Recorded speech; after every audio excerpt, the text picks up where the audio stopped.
সে তোমার ওই ভৈরবী ব্রাহ্মণী থেকে শুরু করেই সুফি গোবিন্দ রায় পর্যন্ত।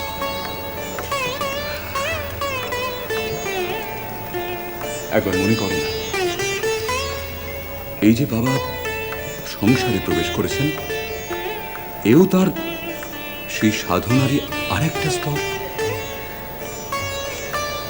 কিন্তু কথা যখন উঠলো তখন বলি যে বাবা এখন এই মুহূর্তে যেখানে গিয়ে পৌঁছেছেন, সেটা কি সত্যি সত্যি বাবার পক্ষে একটা কঠিন ঠাঁই নয়? তুমি কেন বুঝতে পারছো না মথুর? তোমার আমার বোধ আর বাবার বোধ তো এক নয় মথুর। বাবা যে যে ঘটনা ঘটিয়ে, যে যে ঘাট পেরিয়ে এই স্তরে এসে পৌঁছেছেন, তুমি একবার মনে করে দেখো। বিবসনা নারীর কোলে বসে তিনি তন্ত্র সাধনা করেছেন। রামায়িক সাধনায় জটাধারী বাবার জীবন্ত বিগ্রহকে অধিকার করেছেন। কৃষ্ণ প্রেমে রাধা ভাবাশ্রিত হয়ে ঋতুস্রাবের ক্ষরণ পেয়েছেন।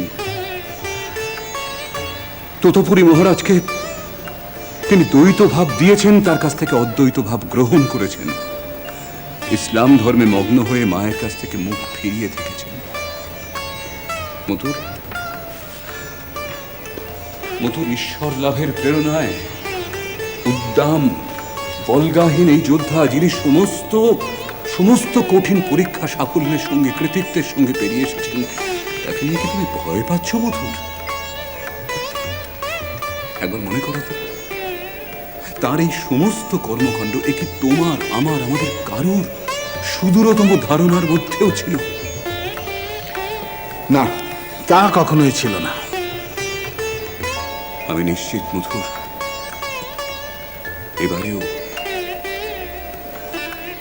এবারেও আমাদের সমস্ত ধারণাকে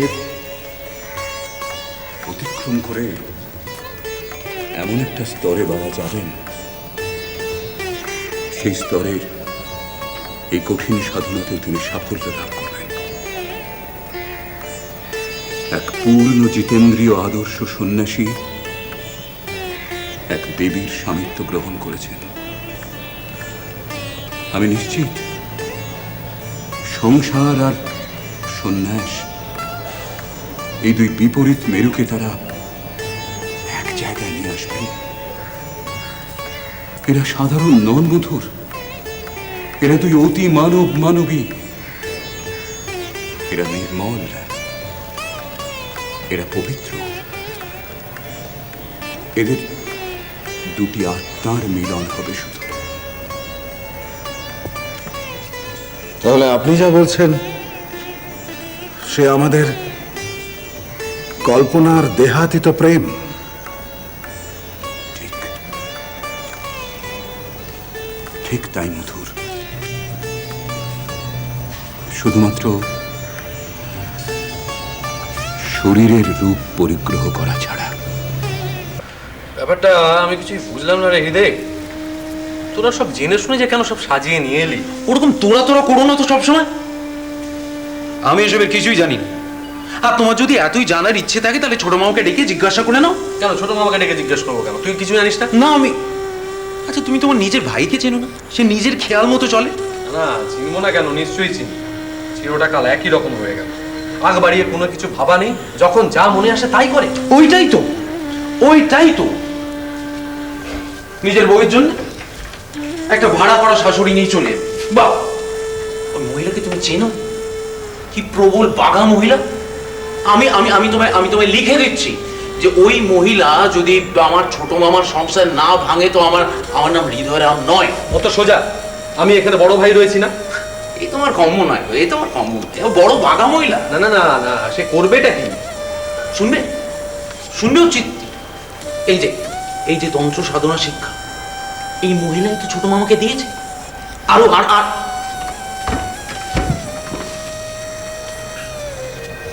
কাঁচা মানুষের মাংসের টুকরো ছোট মামার জিভে ঠেকিয়েছে। হ্যাঁ, সে কি? না না না না, আরে বাবা, আমি কি এমনি বলছি? না না, একটা কিছু করতে হবে। কি কি করা যায় বলতো এদের? দাঁড়াও, আমিই দেখছি। না না, তুই কি দেখবি? তোর দেখা মানে তো আবার বাড়িতে কাকচিল বসতে পারবে না। দাঁড়া দাঁড়া, আমাকে ভাবতে দে। হ্যাঁ, এই তুই তুই বরঞ্চ এক কাজ কর, তুই তুই গদাইকে গিয়ে বল ও যেন ব্রাহ্মণীকে সব বুঝিয়ে সুঝিয়ে বিদায় করে দেয়। না গমেশ দাদা, কেন রে? ও কথা বলো না। হ্যাঁ, কেন বলবে? বউয়ের শাশুড়ি না? তোর তো নাম শুনতেই জ্বালা। আরে এই কি সবই শুরু না? আজ কবে থেকে চলছে বলো তো? শোনো মা, শোনো, দেখো আমাদের এই মন্দিরে অনেক যোগী সন্ন্যাসী সব এসেছে, কিন্তু কটা দিন রয়েছে? আর এটা কি দু একটা দিনের ব্যাপার? ছটা বছর। মায়ের সঙ্গে আমার একটা আলাদা আট আছে। আট আছে? আমি না এসব বুঝি না তো, আমি একদম কিচ্ছু বুঝি না এসব।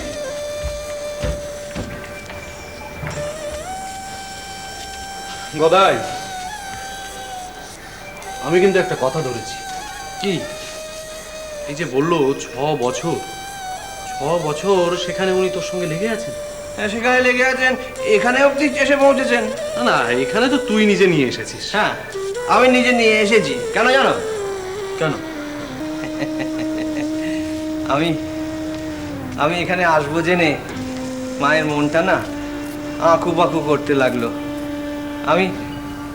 আমি বুঝলাম গো, আমার বড় কষ্ট হলো। মা কেন ওরকম করছে আমি সেটা বুঝলাম। আমি বুঝলাম যে মা ভাবছে যে আমি বোধহয় অধ্যাত্মবোধ থেকে দূরে সরে যাব। তোমরা এই সাংসারিক ক্রিয়াকর্মে আমাকে এমন জড়িয়ে ফেলবে যে আমি আর ব্রহ্মচারী থাকবো না। মোটের ওপর আমি যেন বিচ্যুত না হই। ও, তাই তুই ওনাকে সঙ্গে করে নিয়ে এলি? হ্যাঁ। আচ্ছা, তুই কি সারা জীবন ওনাকে সঙ্গে বয়ে বেড়াবি?